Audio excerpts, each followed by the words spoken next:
Broadcasting from the business capital of the world, this is the Podcast Business News Network. And welcome back to the show. Lina Carpenito joining us here today from the Leaping Lotus Wellness Studio. How are you doing, darling? Hey, I'm doing good, Jill. How are you? Good. I just want to point out, it's Lina, correct? It is. Okay, because on your screen it says Leelah. So yes, because Leelah is a yoga name that I've. Okay, I got worried. I thought I had your name wrong. Okay. You're good, thanks. Well, thank you, Lina. Please introduce yourself to our listeners here. Hi, everyone. So as you know, I'm Lina. Leelah is my yoga name, so it's kind of a tongue twister, Lina, Leelah. And then it gets better at Leaping Lotus. Perfect. So Lina Carpenito at Leaping Lotus Wellness Studio. Great. And give us a little bit of your background. Tell us about yourself before we get started a little bit further into our day. Yeah, so I'm a yoga therapist. I've been practicing yoga therapy probably since 2007, somewhere around there. At the same time, I also graduated from nutrition, so practicing health coaching since then too, and then just kind of kept diving in a little further and matching and mirroring the Ayurvedic component to the yoga therapy component, because they are really kind of related. It's, the deeper I go, the more I understand that they almost can't be separated. Yep. So just keep going. I do teacher trainings, a lot of mentoring, wellness educating, and the list goes on and on. Perfect. And what do you have in store for us today? What would you like to discuss? Let's start with that. Well, today I think the importance of self-care is a big topic, especially, we keep talking about this pandemic, coming out of it and sort of, losing the self-care. It's funny, I just talked to somebody yesterday and she said, yeah, this is the first time I put jeans on in a year and a half. Yeah, feels good, doesn't it? But it's like, oh, right, I'm I got to put clothes on, I got to get dressed, I got to go out into the world again. So people are really, interestingly kind of adjusting. But the importance of self-care now more than ever. And that's far beyond like the obvious eating, sleeping, doing what we got to do. I mean, that's kind of just the getting through the day part of it. But what are we really doing to nurture ourselves? What are we really doing to feel good, to take care of ourselves, to, give ourselves a break? Do we give ourselves a break even? Good question. No. And that's one thing I got to tell you, Jill, and all the calls and everybody I've been talking to, the topic of being overwhelmed. I tell you, it's overwhelming to me. Hear about everyone's overwhelmed. Yes, exactly. After person, and it's almost on repeat. And I'm saying to myself, wow, this is really something to take a little more seriously. Like, I don't want to be exaggerated and say epidemic, but I mean, this is real, guys. Like, I mean, I can't tell you, every time I talk to someone all day long, what can I do for you? How are you here? I'm so overwhelmed. I can't sleep. I'm not. Yeah. And it's the umbrella of being overwhelmed that's causing everybody to not sleep, to not eat right. I mean, this whole, and we all know, we're all guilty of it, me included. We've all done this, right? Yeah. Eating on the go, not drinking enough water. And then it's, right. And so we have I mean, I can give you a million examples. She goes, I really need to kick my sugar habit. It's really bad. I know it, but I don't know how to stop it. And I'm using sugar as a source of fuel because it's just getting me through the day. And I'm petrified because my entire family is diabetic or like pre-diabetic, and I'm headed down a really bad road. And this was someone who was in her 20s. Wow. Yeah. And that's crazy, is that it's not like it's an all age thing. It's an everybody across the board thing. Like there's no like, oh, you're that age kind of thing. No, this is just the world we live in today. And this is what's going on. This is real. Well, can you give us some tips about how to get better sleep and how to eat better? I mean, I think that would be important for sure. For sure. I mean, this is like, honestly, like a 10-hour conversation. I know we have to kind of cut it down a bit, but go ahead. We'll do our best. personalize. And you know me, one of the things that I never ever do at Leaping Lotus is like give the umbrella terms, because everybody's got their own unique circumstance that and where they are. So I want to make sure that everybody's clear that this is not just cookie cutter for everyone across the board. But one of the big things is, let's look at your schedule. That's one of the first things I do. You know, I gave this analogy to somebody last week, and I said, does your day feel like this? I said, the dishes are in the sink and they're piled up so high that you're reaching on your tippy toes to put that one more dish on there. And does it feel like all you ever do is put dishes on there and never take dishes off? And yeah. And she said, oh my God, you described my life. I said, okay. I said, so the only way to tackle this is one dish at a time. And it's a really simple analogy. So I said to her, let's do this. Let's break this down and keep it really simple. And this worked for her. This is not cookie cutter. I'm not saying this is going to work for everybody. I said, put a timer on your phone. Yeah. And set it for 15 minutes. And so whatever task you need to do it for 15 minutes. Yeah. Whether it's cleaning the dishes or whatever we feel that we can't get to. Like she said, I have this feeling that life is passing me by and that I'm going to die. And that like, I can't get to, and like, so it's causing the anxiety. It's causing like all of it. Like she can't breathe. She's not sleeping at night. And it's just the snowball effect. So we started with 15 minutes, like whatever it is. If it's 2 dishes, awesome. If it's, I don't know, you dusted the dust off the bottom of your slippers, great. Whatever it is. Because for her, it was, she kept thinking, and the more she kept thinking, the worse things got. And I said to her, do you feel like you spend most of your day thinking about what you can't do? Yeah. Yep. It's that list, that never ending list that I don't get to check off. Yes. She goes, it's this rat in my brain over, and I play it over and over and over. And I said, do you realize that you're actually losing time thinking about the list as opposed to actually tackling one thing off of it? And it was like light bulb moment, you know? So it's those kinds of conversations. So that's why we came up with the timer idea for her. And for her, it worked great. And that was like a simple solution. 15 minutes every day. She puts her timer on. She picks one thing. I told her one thing, not 10 things, not 20 things, one thing for 15 minutes. Wow. And that was a simple solution. You know, the only way to kind of get ahead of this overwhelmed feeling is to do less. Yeah.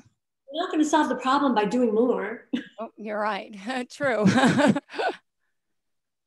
So and that's something that also takes a little bit to wrap our head around, because it's kind of like, I say that to people and they're like, what do you mean? Yeah. Is that possible? I'm never going to get to anything. But you're never going to get to anything because you're going a mile a minute thinking about what you can't get to. It's like this mind game that we have to play this game with ourselves. And that's the best thing, is to then break it down even further, Jill. And we look at it, okay, so map out your whole day for me. Let's talk about your whole day. And I tell you, that was another, like, from the minute we get out of bed, the minute we put our feet on the floor, it doesn't stop until the minute we get back in bed. And I would generally say that's most people. Yeah.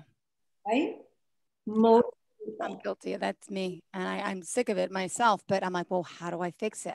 I have the 2 kids, I have the job, I have the bus, I have the other one. I'm like this, I'm like that. Am I working from home? Am I going to the studio? I'm like, it's a lot. Right? And then you sit there and say to yourself, wait, what day is today? If I could show you, I have like piles on my floor of like bills and mail that has to be filed away. I haven't been able to do it in like a month. The pile's like very high. Yeah.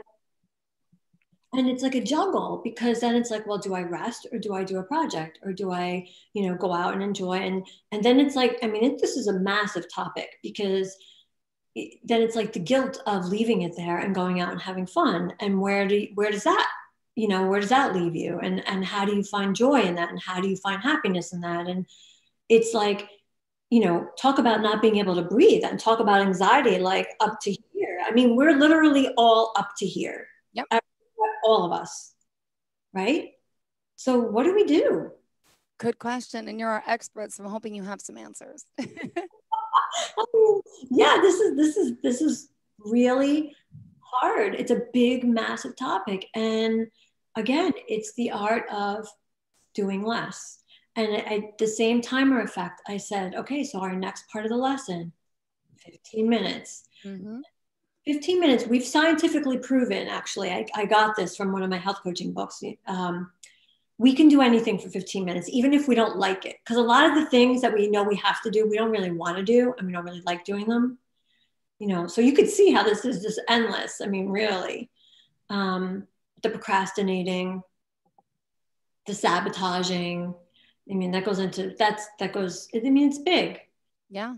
So 15 minutes, right? You can sit and be quiet for 15 minutes. Mm-hmm. For 15 minutes. And the results of that have been like profound. And so I'm trying my hardest to get my clients off of anything stimulating an hour before bed. That's another thing. That's very hard to do. Cell phones, the television, the electronics, everything. Yeah. Yeah. And this is another one. I mean, crazy as it sounds, don't pay bills before bed. Why would you do that to yourself? Don't pay bills. Don't read a horror story. Don't, you know, your brain is going to process whatever the last thought on your mind, and then you're going to try to close your eyes. Oh, and it's not going to work now. Mm-hmm. Well, we've scientifically proven now, we all know this whole blue light thing and everything that's going on. But when your eyes take in information, obviously with a phone or with a laptop or, you know, an iPad or whatever you have. So you're taking light in. Light is sending a message to your brain to stay awake and to work, right? So if you have to do something, dim it, find it, you know, don't put it on the brightest setting. If you have to, I'd rather you didn't. But also sleeping should be. I love it. Uh-huh. Lights out. I mean, people hate me when I say this. Lights out, no sound, nothing. No light. What about like a little light? No, not good. I mean, if people need a night light, I get it. Look, okay, but really should be complete darkness. Okay. It should be dark. It should be quiet. It should be peaceful. And if your bedroom is not your sanctuary, you need to make it one. Okay. Because I don't think we realize how much like the clutter, you know, affects your space, affects like your breathing, it affects your ability to relax and unwind. It affects everything. Yeah. You know, put on a nice blanket, something soft, something comfortable. We all have favorite PJs. We all have. True. We need that. And you need to do those steps. And that is self-care. Okay. That's self-care, not just jumping into bed after you just watched, I don't know, a horror movie where like 10 people got murdered and there's blood everywhere. Gonna, you know, quiet your mind for sleep. Got it. Well, also today, I know you want to discuss about happiness, right? And how it's a vital part of self-care. So happiness, you say, is medicine for the body and the mind. So let's talk about what most people think happiness is. Can you explain that? Oh God, we got some good topics. This is good, Jill. Yeah, I love to ask people this question. Well, are you happy? And it's interesting to me that I get a lot of deer in the headlights and they ask me, what do you mean? You know, or the questions I get back when I start this dialogue with people is, sure, you know, I'm happy. I have a house. I have, you know, it's very interesting to me that they equate happiness with things. Yeah. Yeah. That's what we most of us do. And I'll say, well, so you're satisfied and you have your needs met. And they say, yes. And I'm like, that's awesome, because think about how many people don't even have that, right? So that's great if you have that, you're in the direction for sure. But are you really happy? We have to do some digging here, because most people can't answer that question honestly. True. So what is it? What is it? What makes us happy? Tell us what should make us happy. I mean, you're right. I'm thankful for a roof over my head, but yeah. I mean, that's important, but not my home. I'm trying to think of the things I say as well that may not sound so right either. Okay. But we all, but this is a personal question. Everybody's going to answer this different. I can say what makes me happy. What makes me happy is that I have the ability to find that it's happiness is the only way I could explain it is that it's here. And I know that doesn't necessarily resonate with a lot of people. But it's beyond your needs. Yes, we have roofs over our head. Yes, we have food on the table. And those are big things, because without that, we're really struggling for survival. Yeah. But beyond survival, it's we have jobs, and we're fortunate for our jobs, but are we happy? Are we happy? And that takes some time to sit and really look at yourself. Happiness is, how do I interact with people in the world? Yeah. You wake up with such overwhelming gratitude and be like, oh my God, I opened my eyes another day, that you can breathe, that you feel grateful. Yeah. Walk, that you can enjoy the sunshine, that you can see beyond the hustle and bustle of the day, the craziness of your schedule. Can you see beyond the craziness of your schedule?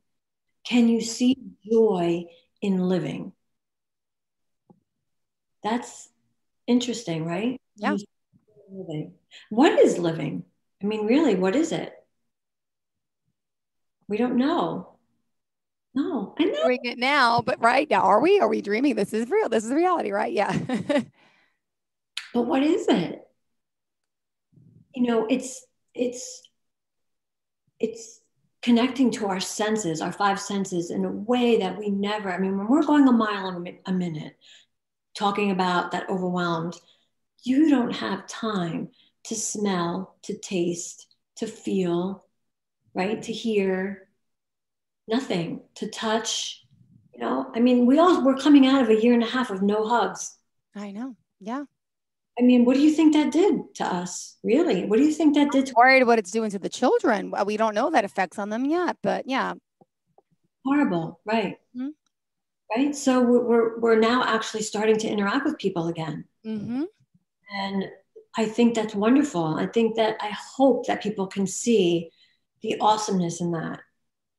That we do need each other, that living in isolation is not normal.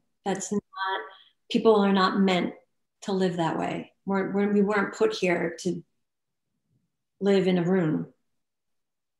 So these really are things like, what is it? Is it your family that brings you such incredible joy? Or are we able to be in a room or be present with ourselves in such a way where there's complete delight? And I'm not, it's very interesting. I practice, I do a lot of, when I do my retreats, this is a good example. I love to do this. I send people on a walking meditation outside, and I tell them no talking. And they, what do you mean? I'm like, don't talk to each other. If you have a way, figure out a way to communicate with each other. I'm like, but it's silent. Yeah. And I do that because we're so uncomfortable with silence. We're so uncomfortable with just being with ourselves. Yeah. That we need the TV on, the music. There's a time and a place for everything, of course. Music. Of course. Yeah, music is a joy, Who doesn't love music? But there's a time and a place. And can we get to that place where there's just utter joy inside of us, that we don't need any external force? That's where you really want to try to get. That's pure bliss. Yeah. Not to achieve. Got it. No, absolutely. Well, thank you for sharing now to help me and all of our listeners understand more. we talked about being overwhelmed, how important that is, but what about creating more space, more time so we can breathe? How can things like meditation maybe help us? Or you talk about meditation in motion, how other ways could you help us gain happiness? Oh, that's a great question. So I just taught this topic actually virtually to a bunch of high school kids. And, you never know, but they were like sponges. And a school called and asked me to just do, it was part of their gym program. They were doing their health, and we did it as part of like one of their health lessons. So meditation in motion is something I like to call it that. It's being in that constant state of flow where it is a form of meditation. So when people ask about meditation, most often, I can't do it. Mm-hmm. Most often they're like, nope, not for me. Can't sit, can't. And I'll tell you the honest truth, that was me. Wow. I did my first yoga teacher training. I was killing it and everything else, but I was like, yeah, this meditation thing. And it wasn't until I got outside and started walking. So this is where this is where Leaping Lotus comes in, where it's find that there is, I promise you, in every single human being, there is that little thing that speaks to you in a way that you're like, oh, this is working for me. Yeah. And for me, my example was I was getting outside and I was putting one foot forward and I was thinking about that. I was thinking about creating the rhythm and creating the breath. Yeah. Inhale and exhale. And I was watching myself walk. And over and over and over again doing that, it clicked in my head. And coming from, this is me, who's not a sitter at all. I mean, never been, and that's just who I am. Yeah. And a lot of us are that way. So meditation is like, what do you mean you want me to sit? I can't, or they think it's this. It's not. Yeah. Okay, good.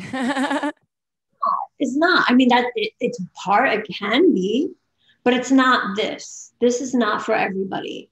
This is for the person that wants this. This is not, meditation, Jill, is just living in that active state of awareness. Got it. Where when you're cutting up your dinner, right, where you're cutting those vegetables, you're not thinking about anything else except those vegetables. Mm-hmm. Chopping away, and you're there. So that with everything that you do, you're not in 20,000 places at once. You're present with every single thing that you do. That's meditation in motion. And to get to that is incredibly, incredibly life-changing, incredible. Because everything that you do, it's just this outpouring devotion. Yeah. Like this experience. I mean, I'm so grateful to be here with you, and there's just this gratitude. No, really. Oh, thank you. And same here. No, I get to learn so much from you and doing this job. It's amazing to hear everyone's story and how they help people, and each and every one is unique. And I know, by the way, you helped out a lot of students recently, right? Are you doing virtual sessions with some students? Where exactly? High schools. I have a lot of colleagues that are teachers, and this was a tough year, like we know. Yeah.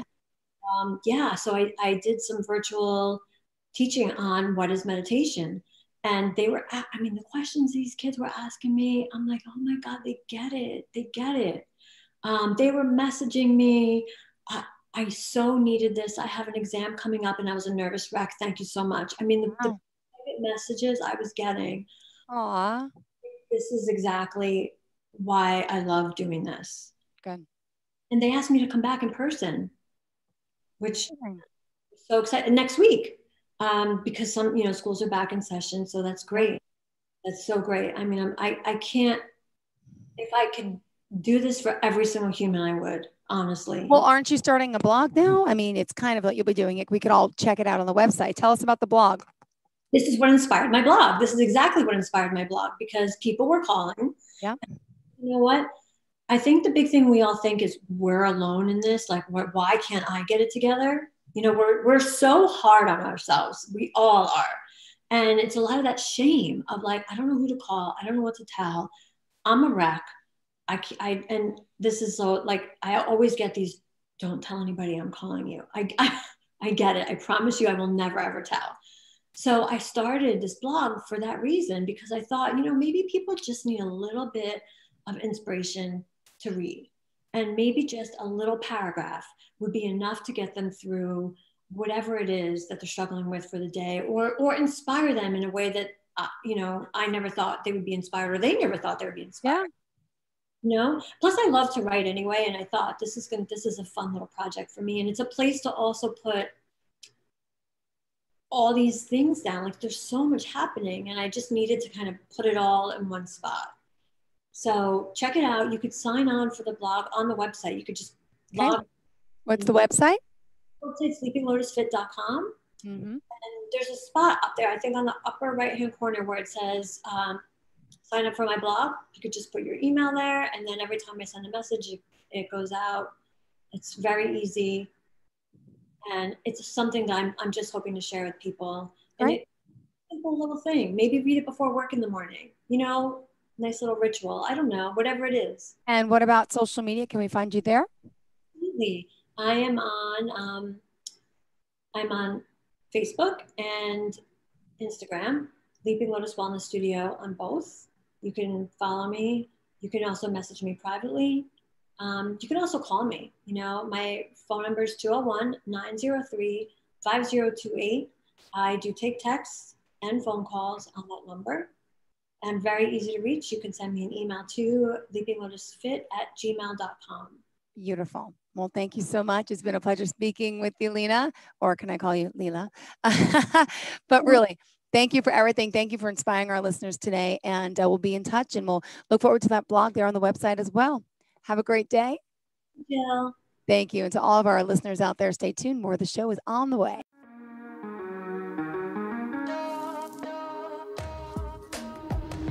Broadcasting from the business capital of the world, this is the Podcast Business News Network.